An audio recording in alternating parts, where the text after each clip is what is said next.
तो आनी है, जरा देर लगेगी। और ऑस्ट्रेलिया के लिए तो साख की लड़ाई बची है कि आप इज्जत बचा लो, जितने ज्यादा से ज्यादा आप 200 तक पहुंचोगे तो आपके लिए आने वाली सीरीज पूरी, क्योंकि ये जो सीरीज है ना, ये शुरुआत में ही हमें सब कुछ देखने को मिल गया। जो बॉर्डर गावस्कर ट्रॉफी जिस चीज के लिए जानी जाती है, वो सारी चीजें इसमें हमें देखने को मिली। एग्रेशन देखने को मिला, स्ट्रगल देखने को मिला, पेशेंस का टेस्ट हुआ, स्लेजिंग हुई, सब कुछ इस पहले टेस्ट मैच में ही हमें देखने को मिला। तो आगे आने वाली सीरीज ना खुल गई है पूरे तरीके से, और ऑस्ट्रेलियन बल्लेबाजों का जो कॉन्फिडेंस डगमगाया है यहाँ पे, और आपने जो उस पे चोट पहुंचाई है, वो आपको आगे आने वाली पूरी सीरीज में काम देने वाली है। ये जो पर्थ टेस्ट है, इसको जीतना तो है ही, लेकिन जीतने के अलावा आगे पूरी सीरीज के लिए आपको सेटअप करना, ये भी काफी ज्यादा जरूरी। आदर्श मैं यही पूछना चाह रहा हूं आपसे भी कि जो मेंटल प्रेशर ऑस्ट्रेलियन बल्लेबाजों पर, ऑस्ट्रेलियन इनफैक्ट गेंदबाजों पर भी आ गया, क्योंकि 161 जायसवाल ने बना दिए, 100 विराट कोहली ने बना लिए, उनके पास कॉन्फिडेंस आया। ऑस्ट्रेलियन गेंदबाजों थोड़ा सा वो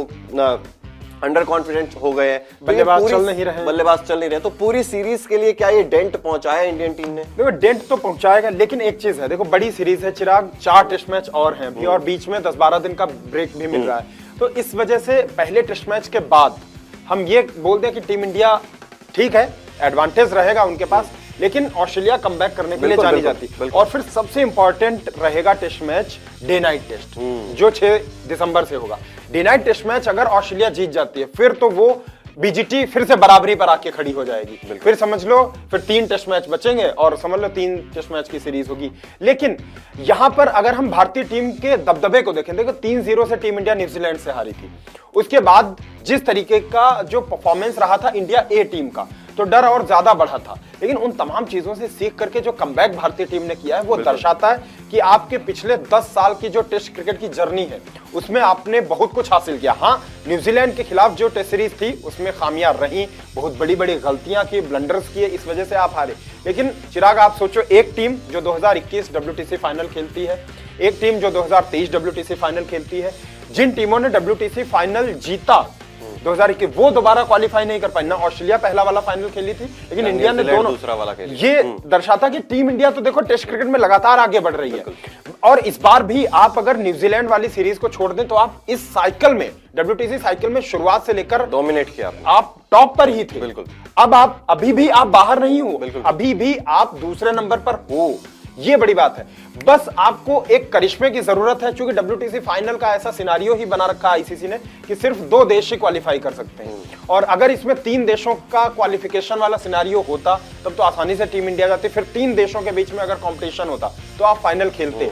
4-0 से आप जीतो ना जीतो, लेकिन सीरीज भी अगर आप बॉर्डर गावस्कर ट्रॉफी वाली जीत जाते हो, तो फिर हम फिर से कह सकते हैं कि टेस्ट क्रिकेट में हमारा दबदबा कायम है। बस बीच में 3-0 वाला वो एक झटका लगा है। चाहे आप ऐसे समझ लीजिए कि विराट कोहली की कप्तानी में एक छोटा सा धब्बा लगना था कि आप पाकिस्तान से T20 वर्ल्ड कप का 1 मैच हार गए, बस 1 मैच, ठीक है। और ऐसे हो सकता है कि पिछले 13 सालों से आप अनबीटन थे, एक सीरीज आप हार गए बीच में, वो रोहित शर्मा के लिए दाग हो गया। हाँ, वो उनके लिए दाग हो गया। और हम ये भी एक प्रकार से कह सकते हैं चिराग, अब हो सकता है आप डिसएग्री करो, देखो 13 साल में एक सीरीज आप हार गए, ठीक है, लेकिन सवाल यह है कि क्या आप ओवरऑल आपके टेस्ट क्रिकेट की क्वालिटी गिर गई? एग्जैक्टली, बिल्कुल। वो क्वालिटी अगर आपकी गिरी होती तो आपको पर्थ में नजर आती। बिल्कुल, वो नजर नहीं आई है, ये अच्छी बात है, और यही पॉजिटिव साइंस लेके आपको आगे बढ़ना। हाँ, वो जो हम बात करते हैं ना, आपकी बात बिल्कुल ठीक है, मैं एग्री करता हूँ कि आप वो जो झटका आपको लगा, ऐसा ग्राफ आपका गिरा जब आप न्यूजीलैंड के खिलाफ हारे, लेकिन उसके बाद आप क्या करते हो? उसके बाद आप गिरते चले जाते हो या आप वहां से उठते हो?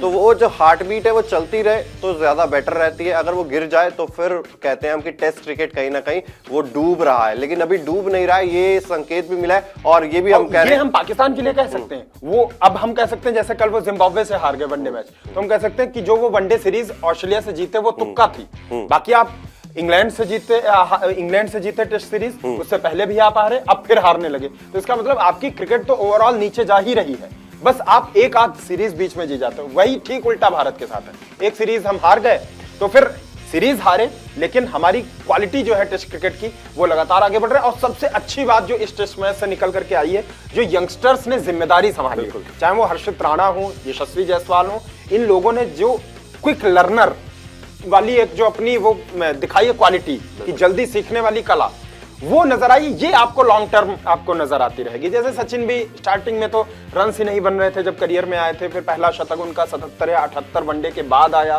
पर्थ में उन्होंने टेस्ट में शतक लगाया था और फिर उसके बाद वो उठते चले गए 92 के बाद। और सचिन के बारे में तो ये भी कहा जाता है कि शुरुआती 1-2 साल वो अपनी बॉलिंग के दम पर भी टीम में बने रहे, वरना ड्रॉप भी हो सकते थे, लेकिन उनके भीतर वो प्रतिभा थी, इसलिए वो महान बने और ये चीजें यशस्वी ने भी दिखाई हैं। अब इस टेस्ट मैच में अगर हम 400 या 350 रनों के मार्जिन से जीत लेते तो ये और ज्यादा बड़ा धब्बा लगेगा ऑस्ट्रेलिया के ऊपर, प्लस टीम इंडिया को एक बहुत ज्यादा एक्स्ट्रा मोटिवेशन भी देगी कि आपने इतनी बड़ी जीत दर्ज की। बिल्कुल।